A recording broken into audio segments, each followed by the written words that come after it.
সুস্থ রাখার মালিককে, সে আল্লাহ পাকের দরবারে আবারও বলছি আলহামদুলিল্লাহ।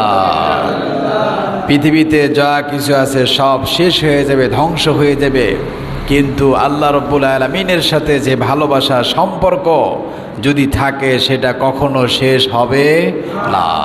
আল্লাহু আকবার। আল্লাহ কোরআনে বলছেন ওয়াল্লাযীনা আমানু আশাদ্দু হুব্বান লিল্লাহ। পৃথিবীর বুকে, আকাশের নিচে, জমিনের উপরে আল্লাহকে সবচাইতে বেশি ভালোবাসে ঈমানদার মুমিনেরা। জোরে বলে সুবহানাল্লাহ। সবচাইতে বেশি ভালোবাসেন কারা? আল্লাহ নিজে বলছেন ওয়াল্লাযীনা আমানু আশাদ্দু হুব্বান লিল্লাহ। একমাত্র কেবলমাত্র আকাশ এবং জমিনের মালিক আল্লাহকে বেশি ভালোবাসেন কারা?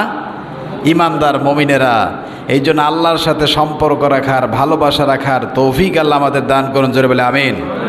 সম্মানিত হাজরিন, যেই জিনিসটা আমরা সব সময় ভুলে যাই, কিন্তু এই ভুলে যাওয়ার কারণে আজকে মানুষেরা বেশি বেশি গুনাহের কাজে লিপ্ত হয়। বিগত 4 জুমরা আমরা আলোচনা করেছি ফ্যামিলি ভ্যালুজ ইন ইসলাম, ইসলামে পারিবারিক জীবন ব্যবস্থা শেষ করেছি। এখন আমরা এই দুনিয়াতে সফররত অবস্থা আছি। কি অবস্থা বলেন তো? সফর। এই সফর যেদিনকে শেষ হয়ে যাবে সেদিন আর একটা জগৎ শুরু হয়ে যাবে। তো এই জন্য